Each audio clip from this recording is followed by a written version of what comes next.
नमस्कार, मैं हूं मनोज मानस। जनहित में आपका स्वागत है और जनहित में आज हम बात करेंगे किसानों के मुद्दे की। रोष में किसान और सड़क से संसद तक घमासान।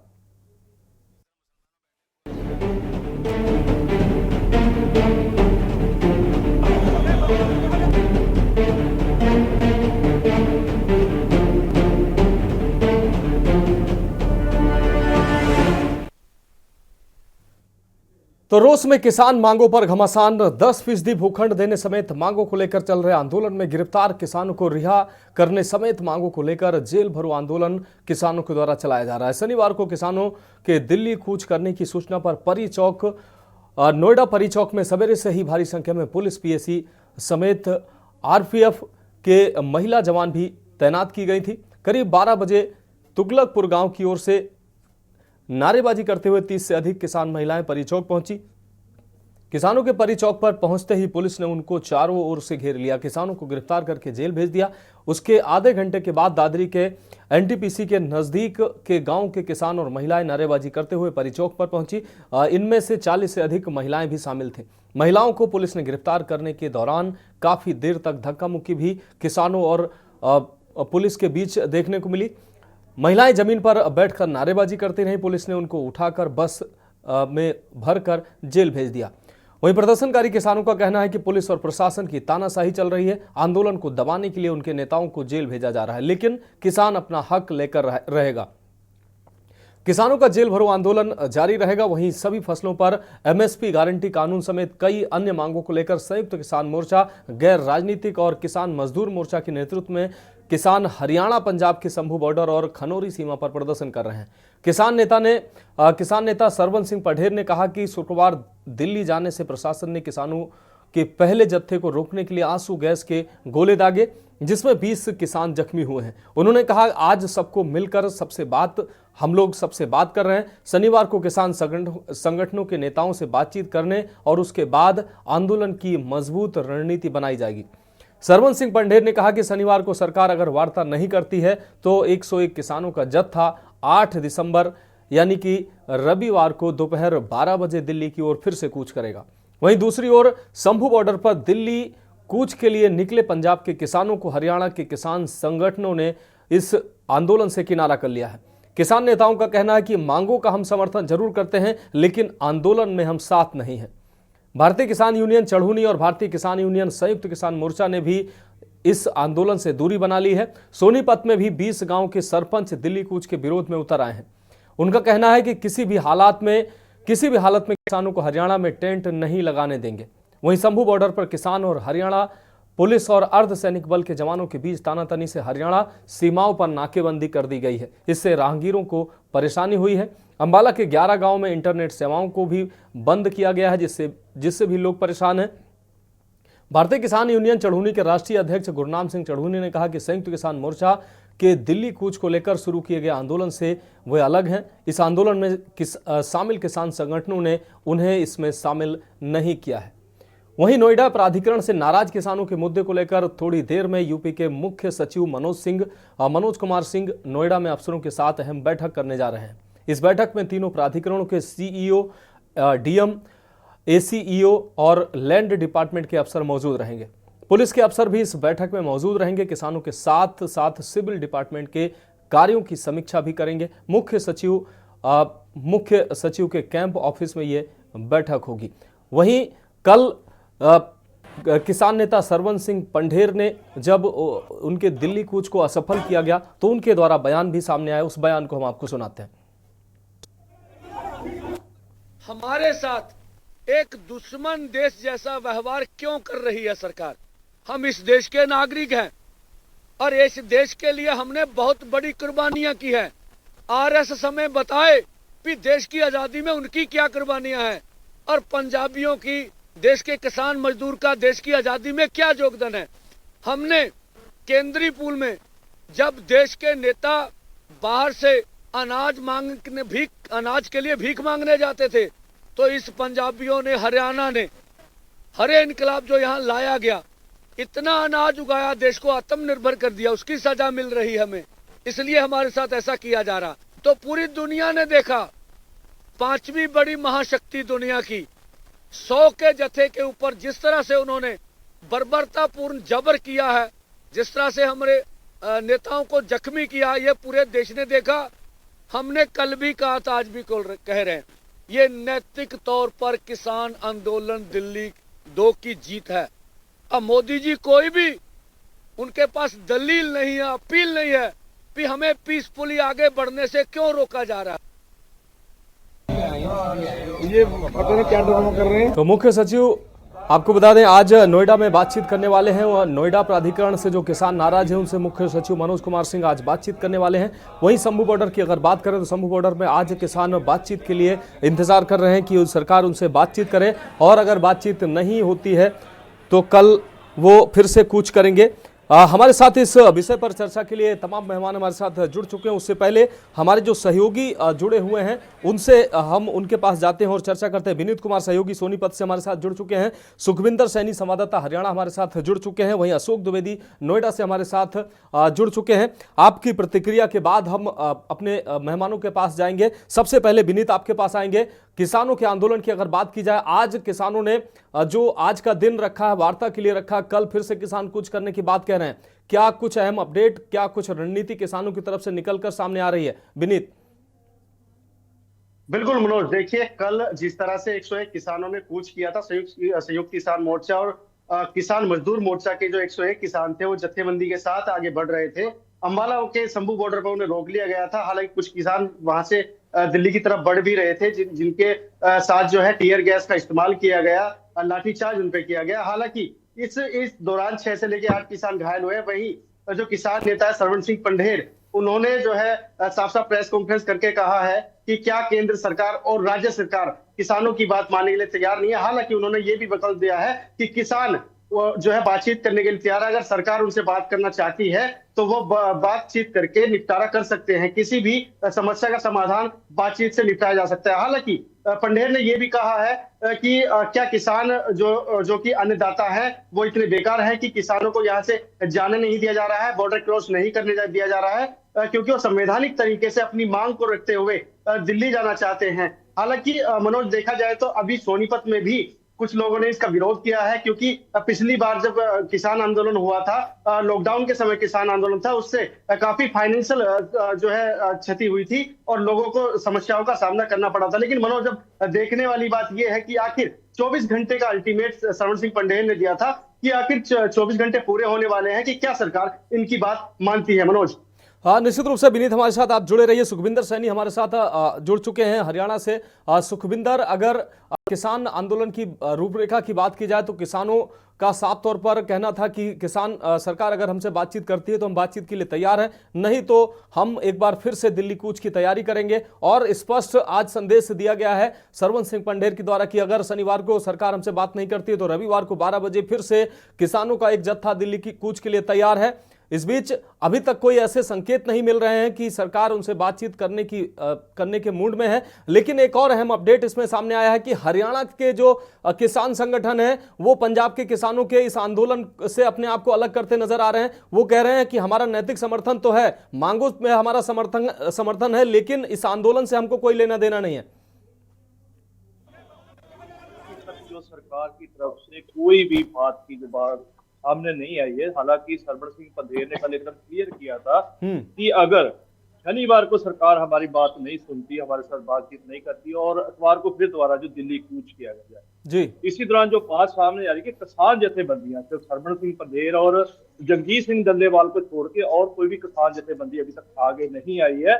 और इसका विरोध जो है कल जो हुआ था, जो आंसू गैस के गोले चले थे, जो किसान जख्मी 16-17 किसान जख्मी हुए हैं कल और काफी गंभीर जख्मी हुए हैं, उसका विरोध जो पंजाब में भी देखने में मिल रहा है। जो अलग अलग जथेबंदियां हैं वो इस चीज का विरोध कर रही हैं कि जो किसानों के ऊपर जो जगजीत सिंह डल्लेवाल की बात करें या सरवण सिंह पंढेर की बात करें, इनका विरोध हो रहा है। और कहीं ना कहीं ये बात सामने आ रही है कि ये पूरा संयुक्त किसान मोर्चा इस मुहिम में शामिल नहीं है। जब तक पूरा संयुक्त किसान मोर्चा इसमें शामिल नहीं होगा तब तक आगे कूच करना थोड़ा मुश्किल लग रहा है।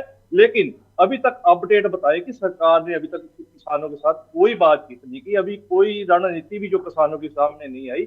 हालांकि सुबह जो जगजीत सिंह डल्लेवाल है वो अपने भूख हड़ताल पे बैठे, उन्होंने भी प्रेस कॉन्फ्रेंस की थी और सभी जत्थेबंदियों को आगे आने की बात कही, लेकिन अभी तक कोई ऐसा प्रतिक्रम सामने नहीं आया। ना सरकार ने कोई बात की है और ना ही किसानों ने अभी अगली रणनीति का ऐलान किया। हालांकि उन्होंने कल बोला था कि संडे को हम लोग आगे जाएंगे। अब देखना होगा कल क्या होता है। अभी तक सरकार की तरफ से कोई भी बातचीत की ऑफर नहीं आई। निश्चित रूप से सुखविंदर, आप हमारे साथ बने रहिए। नोएडा से हमारे साथ अशोक द्विवेदी हमारे साथ जुड़ गए हैं। अशोक, अगर नोएडा की बात की जाए, नोएडा अथॉरिटी से बड़ी संख्या में किसान नाराज हैं अपनी विभिन्न मांगों को लेकर। आज मुख्य सचिव से जो वार्ता करने की बात सामने आ रही थी, आज मुख्य सचिव नोएडा पहुंच रहे हैं और किसानों और तीनों अथॉरिटी हैं उनके साथ मुख्य सचिव की वार्ता होने वाली है। अब चूंकि किसान ये आरोप लगा रहे थे कि उनसे वार्ता नहीं की जा रही है, उनकी बात नहीं सुनी जा रही, आज मुख्य सचिव वहां पहुंच रहे हैं, उनसे वार्ता करने की बात सामने आ रही है। अब किसानों की क्या प्रतिक्रिया निकलकर सामने आ रही है? बिल्कुल मनोज, मैं आपको बता दूं, ये मामला 2 दिसंबर से गरमाया किसानों का। बाकी प्राधिकरण पर जो किसान संगठन काफी टाइम से प्रोटेस्ट कर रहे थे, लेकिन 2 दिसंबर को जब दिल्ली कूच करने के लिए किसान निकले थे, जब उनकी बातें नहीं सुनी जा रही थी, तो जिनमें उनको सदन को घेरना था, करीब हजारों की संख्या में किसान महामाया फ्लाईओवर पर पहुंचे। उन्होंने दिल्ली जाने की कोशिश की, लेकिन उनको पुलिस द्वारा रोक लिया गया और उन्हें आश्वासन दिया गया कि 1 हफ्ता आप लोग दलित पेड़ा पार्क पर आप अपना शांतिपूर्वक प्रोटेस्ट करें, जिसको लेकर के आप लोगों की जो बात सरकार से रखी जाएगी, वहां से जो निर्णय आएगा उसके बाद किसानों को तक जारी रखना है। लेकिन जब उनको दिल्ली नहीं जाने दिया गया, उसके बाद दूसरे दिन दलित पेड़ा पार्क पर किसानों को जबरदस्ती अरेस्ट कर लिया गया, वही किसान नेताओं को अरेस्ट कर लिया गया। उसके बाद किसान नेता राकेश टिकैत ने महापंचायत करने का ऐलान किया दूसरे दिन, जिसमें वो किसानों की बातों को रखते और किसानों को छुड़ाने की मांग करते, लेकिन राकेश टिकैत को भी नोएडा नहीं पहुंचने दिया गया, उससे पहले ही उनको अरेस्ट कर लिया गया। वहीं मैं आपको बताऊं कि किसानों को अरेस्ट करने का सिलसिला जो है वो गौतम बुद्ध नगर में जारी है। आज भी जो किसान नेता जेल में बंद है, उनको छुड़ाने के लिए करीब 60 किसान परी चौक पे पहुंचे, जिनको भी पुलिस को पहले से भनक लग चुकी थी कि किसान नेता परी चौक आ रहे हैं, जो आंदोलन करेंगे। और यहाँ घंटे बाद करीब 40 महिलाएं किसान ये जो दादरी से आकर के परी चौक की तरफ पहुंची, जो अपने किसान नेताओं को छुड़वाने की मांग कर रही हैं। साथ में उनका जो 10% भूखंड है, उसकी मांग को लेकर के उन्होंने जब प्रोटेस्ट करना चाहा तो उनको भी अरेस्ट कर लिया गया। तो कहीं ना कहीं मैं आपको बता दूं, नोएडा या गौतम बुद्ध नगर में तीनों प्राधिकरण पे जो भी किसान बैठे थे, या जहां एक्सप्रेस वे के जो 0 पॉइंट पे किसान बैठे थे, सबको अरेस्ट कर लिया गया है। वहीं अगर देखा जाए, जब ये मामला ज्यादा गर्माता हुआ दिखा, क्योंकि पुलिस प्रशासन पे आरोप लग रहे हैं कि किसानों को अरेस्ट किया जा रहा है, वहीं किसानों में जेल भरो आंदोलन का माहौल है।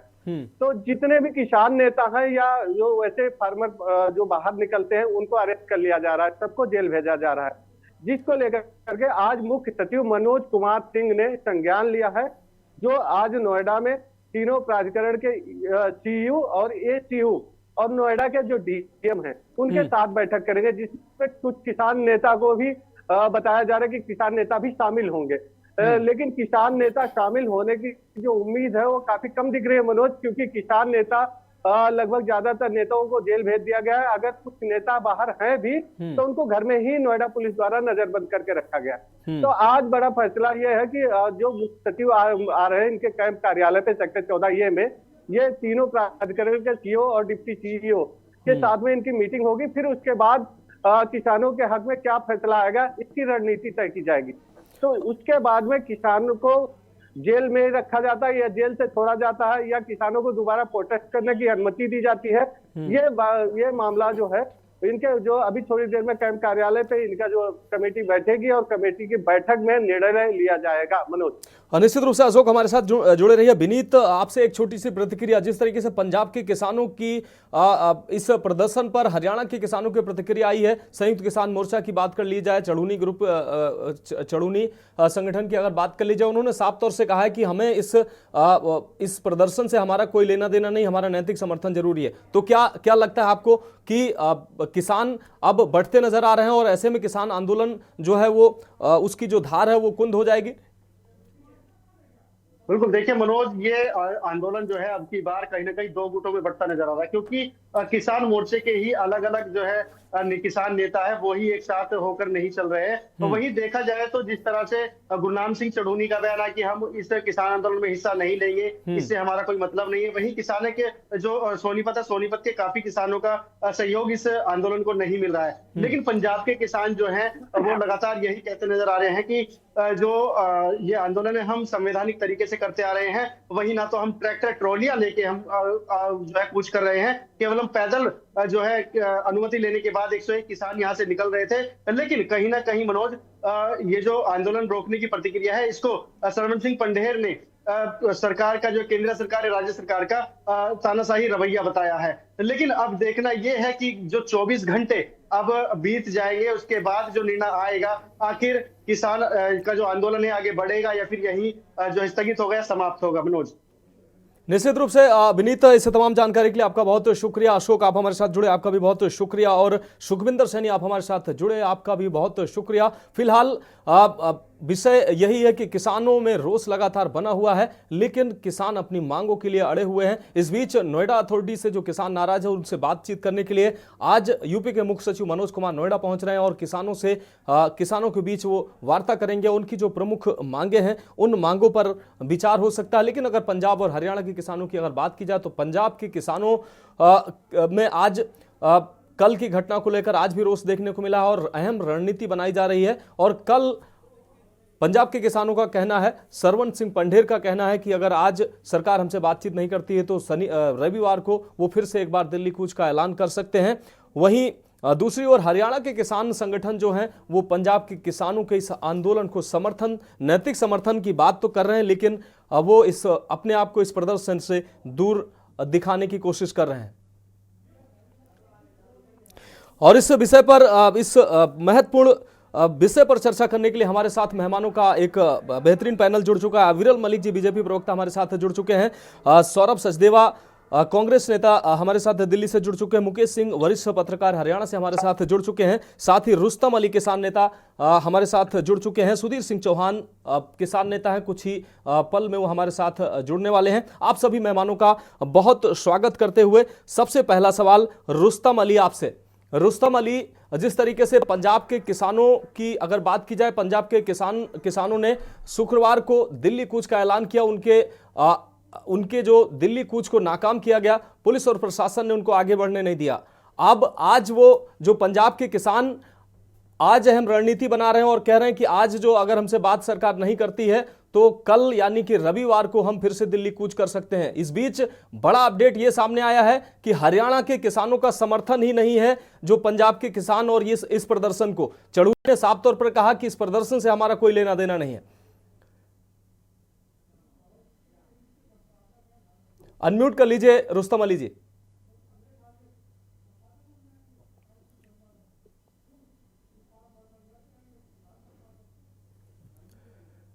रुस्तम अली जी, आपकी आवाज दर्शकों तक नहीं पहुंच पा रही है, आप अनम्यूट कर लीजिए अपने फोन को।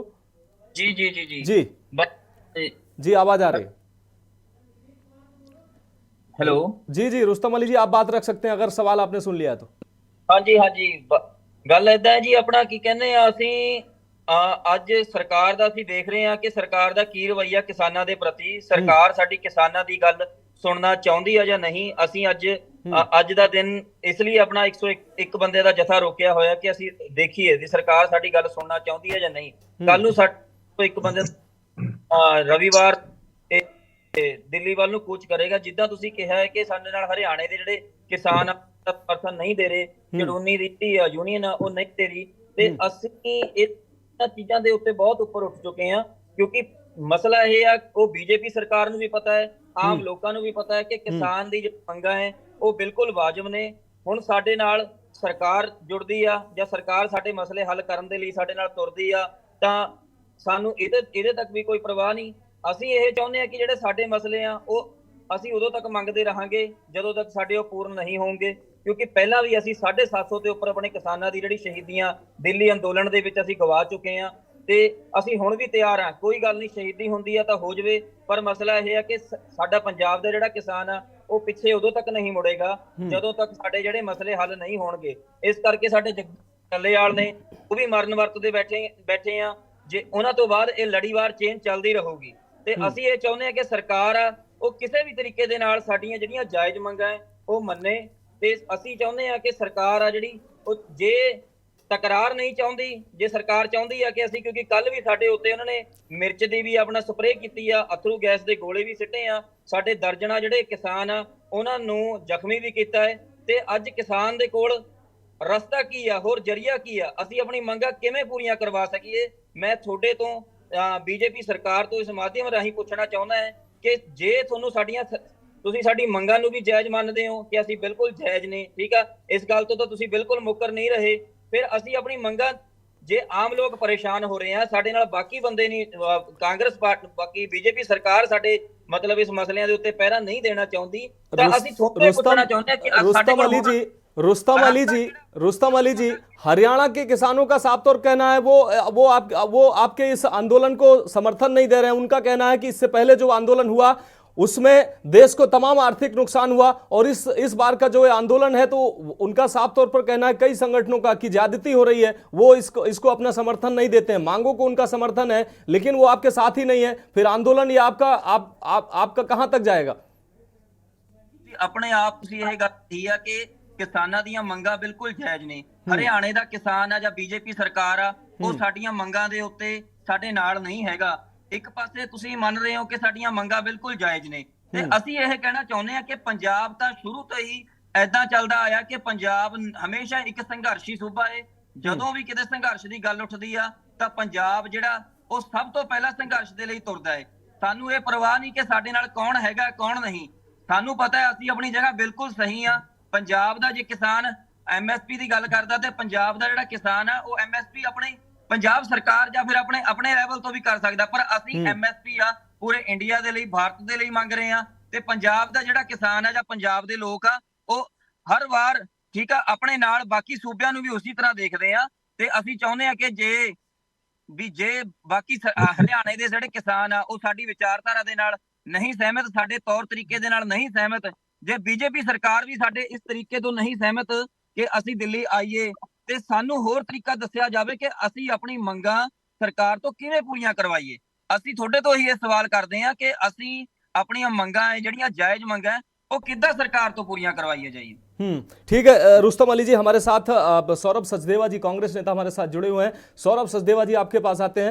किसानों का नोएडा अथॉरिटी के किसानों की अपनी अलग मांग थी, वो लगातार आंदोलन कर रहे थे। उधर दूसरी तरफ शंभू बॉर्डर पर किसानों का उग्र रूप कल देखने को मिला और किसान दिल्ली कूच कर रहे थे। हालांकि प्रशासन ने उनके दिल्ली कूच को असफल कर दिया। अब नई रणनीति के तहत किसान अब कह रहे हैं कि रविवार को अगर उनकी मांगे, उनसे बातचीत नहीं होती, उनकी मांगे पूरी नहीं होती है तो रविवार को फिर दिल्ली कूच करेंगे। इस बीच जो किसानों का संगठन था अलग अलग, अब संगठन इस बार बढ़ता नजर आ रहा है। पिछली बार का जो किसानों का आंदोलन था वो एकजुट आंदोलन था, सभी किसान एकजुट थे। इस बार मांगे भी अलग अलग नजर आ रही हैं और किसानों के जो संगठन थे वो अलग अलग सुर में बात कर रहे हैं। तो अगर किसानों की मांग भी अगर जायज है तो किसानों के इस आंदोलन को कहां तक सफलता मिलेगी, क्योंकि पंजाब के किसानों का हरियाणा के किसान समर्थन नहीं कर रहे हैं। नोएडा के जो किसान हैं उनकी जो प्रमुख मांगे थी, आज मुख्य सचिव उनके बीच पहुंच रहे हैं, वो भी उनकी अगर समस्या हल हो जाती है तो सिर्फ पंजाब के किसान ही इस आंदोलन में रह जाएंगे।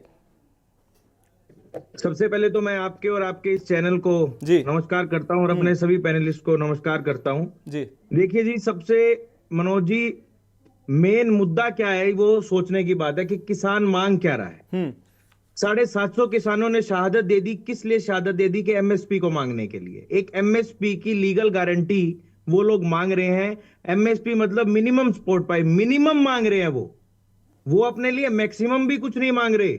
वो तो सिर्फ अपनी फसलों के दाम मांग रहे हैं, अपनी मेहनताना इस सरकार से मांग रहे हैं। और जो बात ये है कि किसान आंदोलन में 750 किसानों ने शहादत दे दी और उसके बाद आपने देखा होगा कि सरकार ने 3 काले कानून खुद वापस लिए। सरकार ने माना कि वो कानून गलत थे और किसानों को वादा करा कि हम आपको एमएसपी की लीगल गारंटी देंगे। और आपने 2 दिन पहले का, मेरे को पता है, आपने सेशन देखा हो तो वाइस प्रेसिडेंट ऑफ इंडिया जो राज्यसभा के चेयरमैन होते हैं जी, उन्होंने सरकार को कहा कि जो आपने जो किसानों को वादा किया था वो वादा आप अपना कब पूरा करोगे।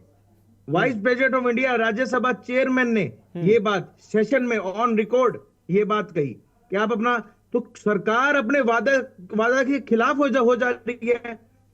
और इंस्टेड ऑफ कि वो अपना वादा पूरा करें, अब क्या माहौल बनाया जा रहा है कि हरियाणा का किसान पंजाब के किसान के साथ नहीं है, यूपी का किसान उसके साथ नहीं है। ऐसा कुछ नहीं है। आप सभी ने एक स्टेटमेंट सुनी होगी कि सभी किसान नेता कह रहे हैं हम नैतिकता के आधार पर हम इन सभी मांगों के साथ हैं। आंदोलन करने का तरीका भला ही सबका अलग अलग हो सकता है। गांधी जी का आंदोलन करने का तरीका अलग था, भगत सिंह का आंदोलन करने का तरीका अलग था, पर मेन मोटिव था इस देश को आजाद करने का। ये सभी अच्छे आदमियों का मेन मोटिव है कि किसानी बचे, देश का किसान बचे। आज इस देश में कोई किसान बनना नहीं चाहता।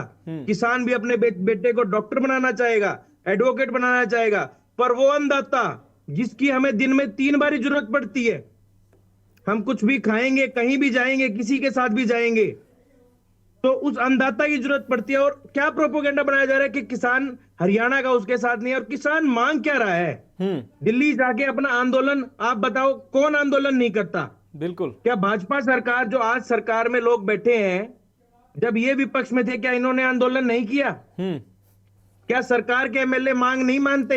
चलिए, निश्चित रूप से के पक्ष में नहीं है। सौरभ सचदेवा जी, आपकी बात आ गई। एक ब्रेक का वक्त है और ब्रेक के बाद निश्चित रूप से अविरल मलिक जी से इन आपके सवालों का जरूर जवाब लेंगे कि आखिर जो अन्नदाता है उसको उसके अधिकार जो है, जो मांग रहा है, वो कब मिलेंगे। क्योंकि अभी 2 दिन पहले आपने जिक्र किया कि उपराष्ट्रपति ने भी साफ तौर पर निशाना साधा था कि किसानों से जो वादे किए गए थे उन वादों को कब तक पूरा किया जाएगा। एक ब्रेक के लिए रुकते हैं, जल्द हाजिर होते हैं। तो ब्रेक के बाद हमारी खास पेशकश में एक बार फिर से आपका स्वागत है। हम बात कर रहे हैं रोष में किसान, मांगों पर घमासान। लगातार किसानों में रोष देखने को मिल रहा है, वहीं राजनीति भी चरम पर है और किसानों के जो आंदोलन की अगर बात सामने आ रही है तो अब स्टेट वार किसान जो संगठन है वो बढ़ते नजर आ रहे हैं। समय न खराब करते हुए सीधा चर्चा पे आते हैं। हमारे साथ अविरल मलिक जी, बीजेपी प्रवक्ता, हमारे साथ जुड़े हुए हैं। अविरल मलिक जी, ब्रेक से पहले अभी सौरभ सचदेवा जी ने कई आरोप लगाए, उन्होंने अन्नदाता की बात की और उपराष्ट्रपति जी ने जो 2 दिन पहले एक बयान दिया था, उन्होंने कहा था कि किसानों से जो पिछले आंदोलन में जो किसानों से वादा किया गया था उस वादे को आज तक सरकार ने पूरा नहीं किया। क्यों पूरा नहीं किया, आप जवाब दे दीजिए। जी नहीं, देखिए, किसानों का जहां तक विषय है, भारतीय जनता पार्टी और नरेंद्र मोदी जी की सरकार पूर्ण रूप से किसानों के साथ खड़ी है। 100% भारतीय जनता पार्टी किसानों के लिए कार्य करती है। जिन जिन राज्यों में भारतीय जनता पार्टी की सरकार है, निश्चित रूप से वहां जितने भी फैसले लिए जाते हैं किसानों के पक्ष में लिए जाते हैं, किसानों के हित में लिए जाते हैं। हम ही वो लोग हैं जो किसानों के हित में कदम उठाते हैं। हम हमेशा से किसानों के हित में कार्य करते रहे हैं। और उसके साथ साथ सचदेवा जी यहाँ बैठे हुए हैं, कांग्रेस के नेता हैं, इन्हें बताना चाहिए कि किस प्रकार से 60 साल तक इस देश में इनकी सरकार रही। 2004 से 14 के बीच में कितने किसानों के लिए फैसले लिए गए, ये भी जरा इन्हें स्पष्ट कर देना चाहिए। यूपीए लेड गवर्नमेंट के दौरान, मनमोहन सिंह की सरकार के दौरान किसानों का कितना ख्याल रखा गया, जरा जनता को, करोड़ों दर्शकों को के न्यूज के ये भी इन्हें बता देना चाहिए। लेकिन ये इस विषय पर जानकारी प्रदान नहीं करेंगे। और उसके साथ साथ जहां तक विषय भारतीय जनता पार्टी का, किसान सम्मान निधि हम चलाते हैं, सॉइल हेल्थ कार्ड की स्कीम हम लाते हैं, उत्तर प्रदेश के किसानों का कर्ज माफ हम करते हैं, और उसके साथ साथ तमाम सारे कार्य किसानों के हित में किए जाते हैं। जहां तक विषय है संवाद का, कोई भी व्यक्ति केंद्रीय कृषि मंत्री जी से जाकर मिल सकता है, किसी भी समय मिल सकता है। आम आदमी भी मिल सकता है, किसान भी मिल सकता है, गरीब भी मिल सकता है, मजदूर भी मिल सकता है। हमेशा केंद्रीय कृषि मंत्री शिवराज सिंह चौहान जी के दरवाजे समस्त किसानों के लिए, पूरे देश के किसानों के लिए खुले रहे थे, खुले रहे हैं और भविष्य में भी खुले रहेंगे। और जिस प्रकार से कुछ लोगों को बहकाने का कार्य, भ्रमित करने का कार्य कुछ लोग कर रहे हैं, ये बिल्कुल गलत है। देश का भोला भाला किसान भारतीय जनता पार्टी के साथ पहले भी था, और देश के किसान का कार्य है देश को मजबूत करना, आगे बढ़ाना, और देश का किसान लगा हुआ है देश को मजबूत करने में। और जहां तक विषय किसान आंदोलन का, अगर आंदोलन की बात है तो भारतीय जनता पार्टी निश्चित रूप से किसानों के साथ है। आंदोलन करने की किसी प्रकार की कोई आवश्यकता नहीं है। अगर वो संवाद करना चाहते हैं, कभी भी आए, संवाद करें, संवाद करने में कोई समस्या नहीं, कोई दिक्कत नहीं।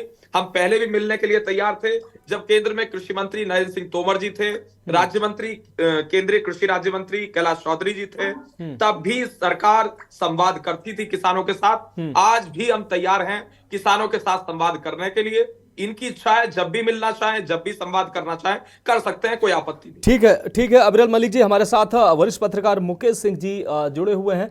मुकेश सिंह जी बहुत शानदार एनालिसिस करते हैं इस विषय पर। मुकेश सिंह जी, 3 बिंदुओं पर हमारा सवाल। एक तरफ नोएडा अथॉरिटी से जो किसान नाराज हैं, आज मुख्य सचिव उन किसानों से बातचीत करने, तीनों प्राधिकरण के सीईओ उस बैठक में मौजूद हैं। किसानों की जो मांगे हैं उस मांगों को लेकर आज वो बैठक कर रहे हैं और हो सकता है कि किसानों की मांगे जो है मुख्य सचिव के द्वारा मान ली जाए। दूसरी ओर पंजाब बॉर्डर पर जो किसानों के आंदोलन को आपने देखा, उस आंदोलन की अगर बात की जाए, दिल्ली कूच फिलहाल प्रशासन ने सफल नहीं होने दिया और आगे की रणनीति अब किसानों के द्वारा बनाई जा रही है कि अगर उनसे वार्ता नहीं की गई, आज के दिन उन्होंने दिन निर्धारित किया है कि शनिवार को अगर वार्ता नहीं की जाती है तो रविवार को वो फिर से दिल्ली कूच करेंगे। इस बीच तीसरा अहम बिंदु यह है कि पिछले अगर आंदोलन की बात की जाए तो पिछले आंदोलन में सारे किसान एकजुट थे। हरियाणा के किसान जो है इस बार वो अपने आप को अलहदा दिखाने की कोशिश कर रहे हैं। 20 जो ग्राम प्रधान थे, जो सरपंच हैं, उन्होंने वो साफ तौर पर मुखर तौर पर इसका विरोध कर रहे हैं कि हरियाणा को आंदोलन का मंच नहीं बनने देंगे और हरियाणा में टेंट नहीं गड़ने देंगे। तो ये आंदोलन जो है किस तरीके से नजर आ रहा है? क्या किसान इस बार के जो आंदोलन जो ये किसानों के हो रहे हैं, अलग अलग आंदोलन की रूपरेखा बनती दिख रही है, क्या वो धार नहीं दिख रही है किसानों के आंदोलन में, जबकि मांगे वही हैं? बताना चाहूंगा कि बिल्कुल इस बार जो किसान आंदोलन हो रहा है उसमें कहीं ना कहीं धार की कमी है, क्योंकि निश्चित तौर पर अगर संयुक्त रूप से अगर ये धरना प्रदर्शन होता, आंदोलन होता, तो निश्चित तौर पर सरकार पे दबाव बनता। अगर बात की जाए पंजाब की तरफ से जो किसान नेता आ रहे हैं, किसान आंदोलन कर रहे हैं और वो काफी दिन से शंभू बॉर्डर पे रुके भी हुए हैं। हरियाणा सरकार ने भी बातचीत की थी, पंजाब सरकार ने भी बातचीत की थी, एक कमेटी बनाई गई थी पंजाब हरियाणा हाईकोर्ट और सुप्रीम कोर्ट की डायरेक्शन के बाद, लेकिन उससे भी रास्ता नहीं निकला।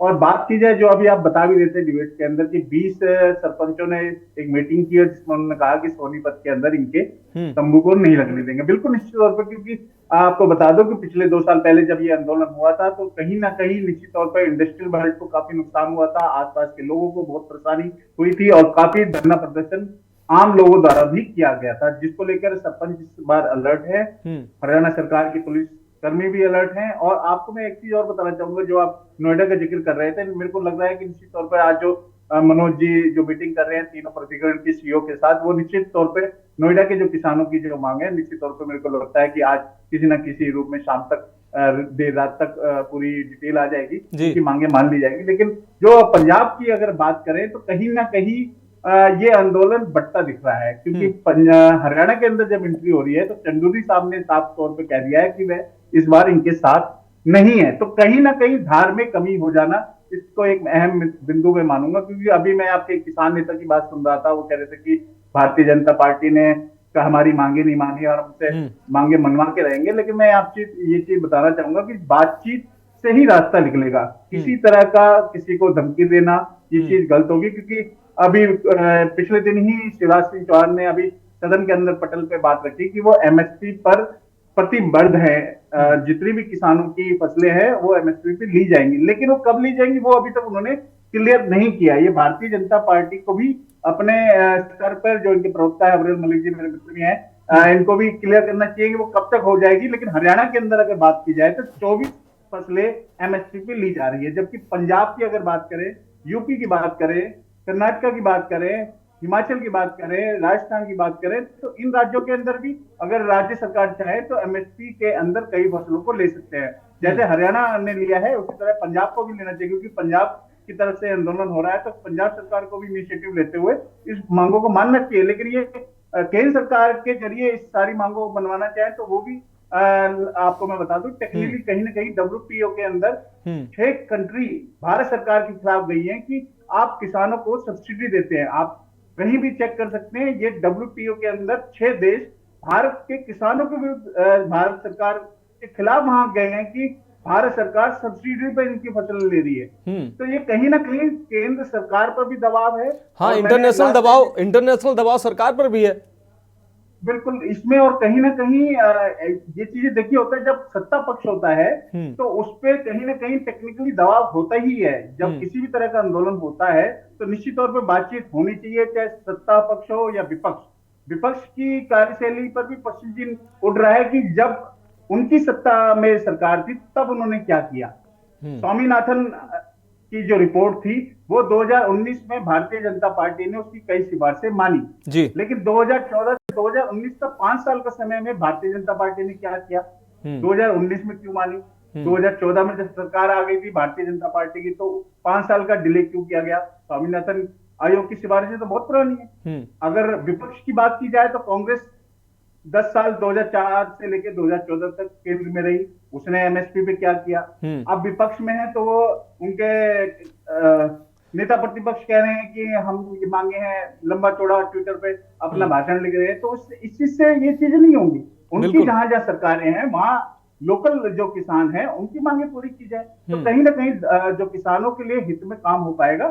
सत्ता पक्ष और विपक्ष को दोनों को मिलकर अपने राज्य में जो इनकी सरकारें हैं वहां पर काफी हद तक कुछ लोकल जो फसलें होती हैं उस पर मुआवजा दिया जा सकता है, उनकी डिमांडें मानी जा सकती हैं। लेकिन निश्चित तौर पर कहीं ना कहीं राजनीति के उसमें इस समय आंदोलन चल रहा है, तो मेरा ऐसा मानना है। मनोज चलिए सर आप हमारे साथ जुड़े रहिए। सुधीर चौहान जी किसान नेता हमारे साथ जुड़ चुके हैं कि सुधीर चौहान जी आपका बहुत स्वागत है। और मैं सच पूछें तो आपका ही इंतजार कर रहा था क्योंकि आप का जो विश्लेषण है वो निश्चित रूप से वो एक दिशा देता है। किसानों की अगर बात करें तो किसान अभी मुकेश सिंह जी ने कही 3 अलग अलग बिंदुओं पर किसान 3 अलग अलग मोर्चे पर किसानों के सवाल बने हुए हैं। हरियाणा के किसान अलग अपना राग अलाप रहे हैं, पंजाब के किसानों की अलग स्थिति है, नोएडा के जो प्राधिकरण से नाराज किसान थे उनकी अलग स्थिति थी। उनका जो साफ तौर पर कहना था कि हमारे मांगे अलहदा हैं, हमको उनसे ना जोड़ने का प्रयास करिए। जबकि पंजाब के किसानों ने जो अभी 4 दिन पहले आंदोलन हुआ उसमें घुसने का प्रयास किया कि इन्हीं के माध्यम से आगे कूच किया जाए। लेकिन चूंकि नोएडा में आज मुख्य सचिव बातचीत कर रहे हैं, अब किसानों का जो आंदोलन है वो किस दिशा में जा रहा है। पंजाब के किसानों की जो है वो केंद्र से सीधे तौर पर क्या टकराने की स्थिति बन रही है क्योंकि हरियाणा का किसान अपने आप को अलग कर रहा है। क्या स्थिति आपको नजर आ रही है? आप किसान नेता हैं, साफ तौर पर आप इन स्थितियों को समझ रहे हैं और इस पर आप बेबाकी से बोलते भी हैं। धन्यवाद मनोज जी। देखिए मैं स्पष्ट कर दूं, जो कम्युनिकेशन जो आज मुख्य सचिव मनोज सिंह जी जो तीनों अथॉरिटीज के सीईओ ले रहे हैं, ऐसा नहीं है कि ये चीजें जो आंदोलन, दरअसल क्या है, बीजेपी को, भारतीय जनता पार्टी को एक आदत पड़ गई है, जो इनकी स्टेट गवर्नमेंट हो या सेंट्रल गवर्नमेंट हो, लोग एजिटेट नहीं करते जब तक सड़क पर नहीं आते, जब तक ये लोग सोते रहते हैं। और जहां आ जाए कहीं ना कहीं हर चीज को एक ही तरीके से, एक ही चश्मे से इनको देखने की आदत पड़ चुकी है। गौतम बुद्ध नगर का जो आंदोलन चल रहा है, ये भूमि अधिग्रहण को लेकर जो हमारा संतोष है वो स्पष्ट रूप से उसके लिए आंदोलन है। जब आप रिहेबिलिटेशन वाला पार्ट, जब 100% में से 90% आप पैसा दे देते हैं, 10% का पैसा आप इसलिए काट देते हैं कि आपको रिहेबिलिटेशन में 10% का प्लॉट दिया जाएगा, आप उसको नहीं दे रहे। और ऐसा नहीं है कि आज की मांग है, 1997 से करार नियमावली लागू हुई और ये ऑटोनोमस बॉडी है, अपने आप डिसीजन लेती है। और जहां इनको फंड देने की बात आती है तो ये उनको पॉलिसी मैटर्स बता के लोगों को घेरने की कोशिश करते हैं। ये आंदोलन नोएडा प्राधिकरण पे पहली बार नहीं चल रहा है, पूरे गौतम बुद्ध नगर में नोएडा प्राधिकरण, ग्रेटर नोएडा प्राधिकरण और ये अपना प्राधिकरण, और साथ ही साथ इन्होंने हर दिन एक नया प्राधिकरण खोलकर अब न्यू नोएडा, ग्रेटर नोएडा प्राधिकरण की बात कर रहे हैं। लेकिन आज एक मुख्य सचिव जो यहाँ पर पहुंचे हैं, इनका क्या है कि इनको अलार्म देना पड़ता है। और अलार्म कैसा देना पड़ता है, इनको आप डिबेट से, मीडिया के माध्यम से आप इनको पहुंचा दीजिए, इनको कोई फर्क नहीं पड़ता। छोटे ट्रूप्स में इनको पहुंचा दीजिए, कोई फर्क नहीं पड़ता। जब दिल्ली की तरफ कूच करें और कूच करके इनको एक ये बाईपास लेना चाहते हैं कि ये लोग अराजक तरीके से अपनी बात रख रहे हैं, जब डेमोक्रेसी में आपकी विधायिका आपका काम करना बंद कर दे। यहाँ पे गौतम बुद्ध नगर की मैं स्थिति स्पष्ट कर दूं, 3 विधायक, 2 सांसद, एक राज्यसभा सांसद, एक रेगुलर लोकसभा के सांसद, एक जिला परिषद, जिला पंचायत के अध्यक्ष, साथ ही साथ पश्चिमी उत्तर प्रदेश के जो अध्यक्ष हैं सिसोदिया जी, वो सारे गौतम बुद्ध नगर से। लेकिन कभी आप मुझे पिछले 4 या 5 साल में एक ऐसी मीटिंग बता दीजिए कि इनके जनप्रतिनिधियों ने, 7 जनप्रतिनिधियों ने मिलकर किसानों के नेताओं को बिठाकर कहीं संवाद स्थापित करने की कोशिश की। वो कमी तो साफ तौर पर इसमें बेशक ये बात तो इसको अविरल मलिक जी को स्वीकार करना पड़ेगा, क्योंकि जो उनके जो प्रतिनिधि हैं वो किसानों के बीच जाते ही नहीं है, इसीलिए ये बात होती है और फिर सीधे बात सरकार तक पहुंचती है, सरकार पर आती है कि भाई सरकार ऐसा कर रही है। मैं ऐड कर दूं, या तो ये जनप्रतिनिधि अब इन सरकारों के लिए, जो वर्तमान की सरकार है, इनके लिए कोई मायने ही नहीं रखते हैं। बस एक वो रिप्रेजेंटेटिव है, वोट उनसे लिया और उनको एक कठपुतली की तरह कहीं पर बैठा कर रख दिया। क्योंकि जो जनप्रतिनिधि है वो अपने क्षेत्र, अपने एरिया में संवाद स्थापित करने के लिए उनको प्रतिनिधि चुना जाता है। और कहीं ना कहीं जो भूमि अधिग्रहण बिल का गौतम बुद्ध नगर में मुद्दा चल रहा है, इस मुद्दे को केवल गौतम बुद्ध नगर तक सीमित ना करें। भूमि अधिग्रहण बिल 2013 देश में आ चुका है, बिल्कुल क्लियर डेफिनेशन उसके अंदर है कि सर्किल रेट का 4 गुना मुआवजा ग्रामीण क्षेत्र में देना पड़ेगा और 2 गुना मुआवजा शहरी क्षेत्र में देना पड़ेगा।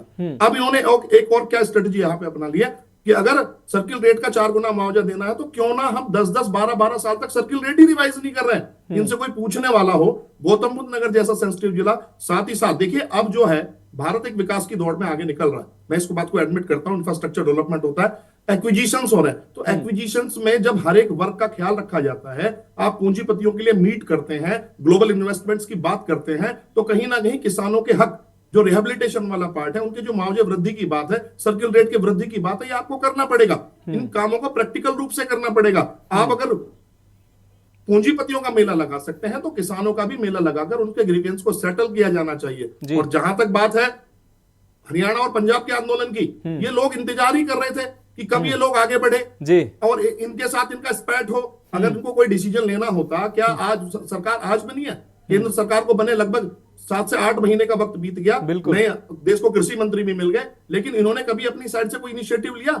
ये कोई अपने साइड से कॉल ली इन्होंने? जब किसान आगे बढ़ा, आके हमसे बात कीजिए, बैठे बैठे ये कोई न्योता ही नहीं भेज सकते। बहती गंगा में स्नान। भाई साहब, आप तो किसान नेता हैं। शिवराज सिंह चौहान जी तो आम आदमी से ही मिलते हैं, गरीब से ही मिलते हैं। आपने स्वभाव देखा शिवराज जी का, वो तो गरीब से मिलते हैं। भाषण ना दें अविरल भाई, आप तो किसान नेता है। चुनावी भाषण नहीं है कि इनिशिएशन क्या है। नहीं, चुनावी भाषण में बिल्कुल नहीं दे रहा हूं। और मैं इस बात को एक बात और सुनिए अविरल जी, अगर आप पर्सनल अटैक करेंगे, मैं कह सकता हूं इस विषय पर राजनीति मत करिए, मेरे किसान के ऊपर राजनीति मत करिए, मेरे देश के अन्नदाता के ऊपर राजनीति मत करिए।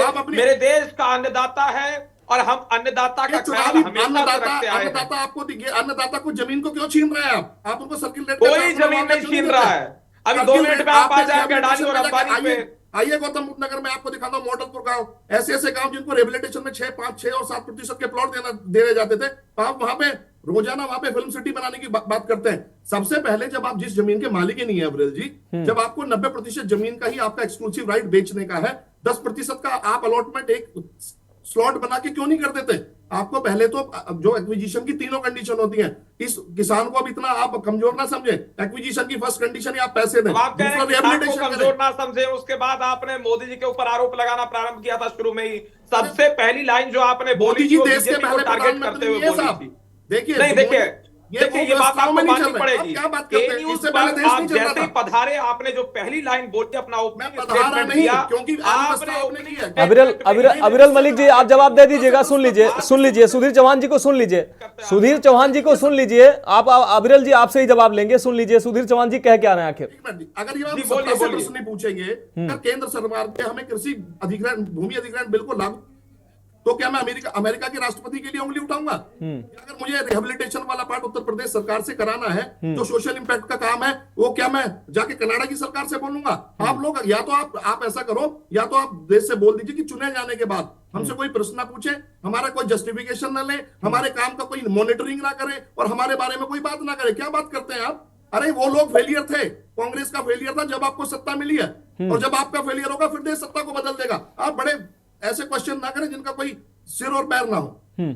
ठीक है सुधीर चौहान जी। अविरल मलिक जी आप जवाब दे दीजिए, उसके बाद सौरभ सचदेवा जी के पास आते हैं। अविरल मलिक जी, साफ तौर पर सुधीर चौहान जी ने कहा कि 90% जमीन ही आप अलॉट कर सकते हैं, 10% जो किसान को मिलनी है वो उस 10% का अलॉटमेंट आप वर्षों नहीं करते हैं, फिर सर्किल रेट बढ़ जाता है, फिर आप कहते हैं सर्किल रेट बढ़ गया, आप यहां जमीन नहीं देंगे, फिर वो अन्नदाता क्या करेगा भाई? जमीन जिसकी जा चुकी है वो घर कहां बनाएगा, खाएगा क्या? जी नहीं, ये हमारी जिम्मेदारी है, किसानों का हित सुनिश्चित करना हमारी जिम्मेदारी है। और सुधीर जी मुझे कह रहे थे कि हम बिना सिर पैर की बात कर रहे हैं, तो बिना सिर पैर की हम बात कभी नहीं करते हैं। विद फैक्ट विद एविडेंस हम बात करते हैं। और उसके साथ साथ जहां तक बात है किसानों की, अन्नदाता की, हम अन्नदाता के साथ कल भी खड़े थे, आज भी खड़े हैं, भविष्य में भी खड़े रहेंगे। हम वोट के लिए अन्नदाता के साथ नहीं खड़े हैं, हम अन्नदाता के साथ इसलिए खड़े हैं क्योंकि हमारी पार्टी अन्नदाताओं की पार्टी है, हमारी पार्टी किसानों की पार्टी है। हम लोग स्वयं किसान हैं, मोदी जी किसानों से जुड़े हुए हैं निश्चित रूप से, और उसके साथ साथ शिवराज सिंह चौहान जी किसान पुत्र हैं, इस बात को भी आपको जान लेना चाहिए। जितने हमारे मुख्यमंत्री हैं, चाहे नायब सिंह सैनी जी हो या जितने भी हमारे चीफ मिनिस्टर्स हैं, वो स्वयं किसान पुत्र हैं और धरती से जुड़े हुए हैं, गरीबों से जुड़े हुए हैं, मजदूरों से जुड़े हुए हैं, किसानों से जुड़े हुए हैं। इसीलिए हमारे ऊपर आरोप लगाना बिल्कुल बेबुनियाद है, तथ्यों से परे है। उसके साथ साथ जहां तक बात है किसानों के हितों की रक्षा की, आप अपने मुद्दे उठा रहे हैं, बिल्कुल उठाइए, हमें कोई आपत्ति नहीं है। आप आंदोलन कर रहे हैं, आप करिए, हमें कोई आपत्ति नहीं। हम तो चाहते हैं संवाद स्थापित हो और मुद्दों का हल हो किसी भी प्रकार से शांति के साथ। चलिए, उम्मीद है कि नोएडा में आज मुख्य सचिव पहुंचे हैं और किसानों की बात वो किसानों के बीच पहुंचे हैं और किसानों की जो समस्याएं हैं वो हल होंगी, क्योंकि लंबे समय से किसान संघर्ष कर रहे हैं। अविरल जी आपके पास आते हैं, सौरभ सचदेवा जी हमारे साथ जुड़े हुए हैं। सौरभ जी, आपने सुधीर चौहान जी को सुना और उसका जवाब भी अविरल मलिक जी ने दिया, क्या प्रतिक्रिया है आपकी? देखो जी, भारतीय जनता पार्टी का तो सिर्फ एक ही महत्व रह गया कि कैसे ना कैसे क्षेत्रवाद पे, बिरादरीवाद पे कैसे लड़वाया जाए। अब किसानों को भी एक बिरादरी बना दी गई है कि किसानों की एक बिरादरी है। अब पंजाब का किसान अलग है, वो अलग मिट्टी में खेती करता है, किसान हरियाणा का अलग बना दिया। नहीं, अविरल मलिक जी ने बात नहीं कही है, किसानों के अलग अलग प्रतिक्रियाएं किसान खुद दे रहे हैं अपनी प्रतिक्रिया। अविरल मलिक जी ने कहा है भाई? अविरल मलिक जी ने थोड़ी कहा है कि हरियाणा के किसान समर्थन नहीं दे रहे, वो तो किसान खुद कह रहे हैं।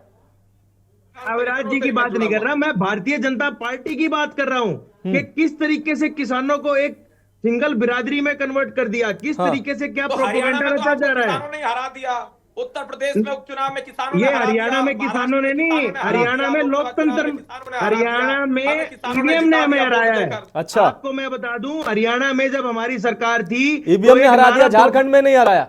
जातिगत जनगणना आप लेके, जातिगत जनगणना की मांग आप करते हैं सौरभ जी, और कहते हैं कि किसानों को और उनको जाति के और उसके आधार पर भाजपा बांट रही है। भाई, जातिगत जनगणना की बात आप करते हैं, झारखंड में आप जीते, आपके सहयोगी जीते हैं, तो वहां ईवीएम बढ़िया थी और महाराष्ट्र और यूपी में खराब हो गई। सकते हैं किसान की ताकत को आप नहीं नकार सकते। 750 किसानों की शहादत हुई, प्रधानमंत्री बने हैं, किसान के द्वारा मोदी को प्रधानमंत्री बनाया गया है, किसानों ने हमारा समर्थन किया है, आपको एक्सेप्ट करना पड़ेगा। ठीक है, नहीं, आप किसानों की बात आओ ना, वो मिनिमम एमएसपी मांग रहे हैं किसान, आप एमएसपी कब दोगे? किसान क्या करेगा शिवराज सिंह चौहान जी से मिलकर, जब तक उनकी डिमांड तो पूरी करो किसान की। आप कह रहे हो शिवराज सिंह चौहान आधी रात को मिलते हैं, अरे आधी रात को मिलकर क्या करें, मांग तो पूरी नहीं करते। सौरभ सचदेवा जी, हमें लग रहा है कि जैसे 10 साल आपने किसानों को घुमा घुमा के काट दिया, वैसे ही अविरल मलिक जी भी काटने वाले हैं। और किसानों के जो मूल मुद्दे, उनकी मुख्य मांग एमएसपी है, तो लंबे समय से एमएसपी की मांग ना आपने उनकी पूरी की, ना भाजपा वाले पूरी कर रहे हैं। ठीक है, मुकेश जी से आखिरी प्रतिक्रिया हमारी। मुकेश जी, आपने साफ तौर पर बीजेपी को भी सुना, कांग्रेस को भी सुना और सुधीर चौहान जी को भी सुना। सुधीर चौहान जी ने साफ तौर पर नोएडा के जो किसानों का दर्द है उन्होंने साफ तौर पर उजागर किया। आखिरी प्रतिक्रिया आपकी। बिल्कुल मनोज जी, सुधीर जी की बात से मैं सहमत हूँ। तो भूखंडों को लेकर जो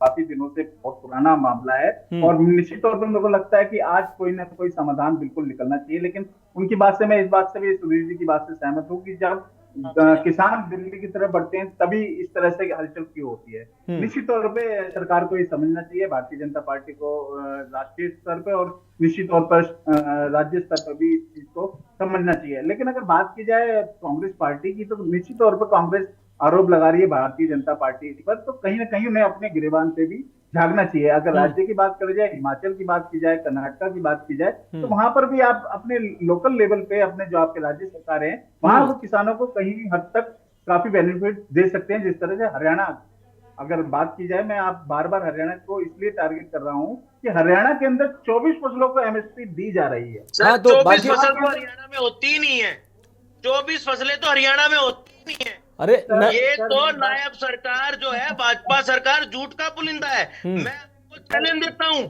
आप मेरे को ये बता दो, हरियाणा में 24 फसलें कौन कौन सी 24 फसलें होती हैं? देखिए सौरभ सचदेवा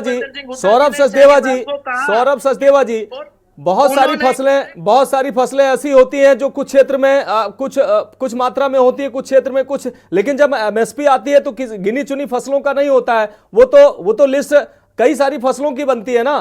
तो हरियाणा में हो सकता है 2, 4, 10 फसलें होती हों, लेकिन बहुत सारी जो किसान और भी छोटे छोटे किसान हैं, तमाम फसलें करता है, तो वो भी उस लिस्ट में तो शामिल होंगे। फिलहाल आप सभी मेहमानों का बहुत बहुत शुक्रिया इस चर्चा में शामिल होने के लिए। लेकिन किसानों के सवाल वही हैं कि किसानों ने साफ तौर पर, सुधीर चौहान जी ने कहा कि सरकार तब तक नहीं जागती है जब तक किसान सड़क पर नहीं आता है। तो क्या सरकार इस बात का इंतजार करती है कि किसान जब तक सड़क पर नहीं आएगा, उग्र प्रदर्शन नहीं करेगा, तब तक उनकी आवाज नहीं सुनी जाएगी? क्योंकि किसानों में लगातार रोष बना हुआ है। इस बीच नोएडा पहुंचे हैं यूपी के मुख्य सचिव और नोएडा प्राधिकरण से जो किसानों को दिक्कतें हैं उनको सुलझाने का वो प्रयास कर रहे हैं। लेकिन किसानों के सवाल अभी भी वही बने हुए हैं, क्योंकि किसान लगातार परेशान अपनी मांगों को लेकर, और सरकारें हैं एक दूसरे पर आरोप और प्रत्यारोप करके अपने पल्ला झाड़ती हैं, लेकिन किसान की समस्याएं जस की तस बनी रहती हैं। फिलहाल इस खास कार्यक्रम में अभी के लिए मेरे साथ इतना ही। मुझे दीजिए इजाजत और आप देखते रहिए के न्यूज इंडिया।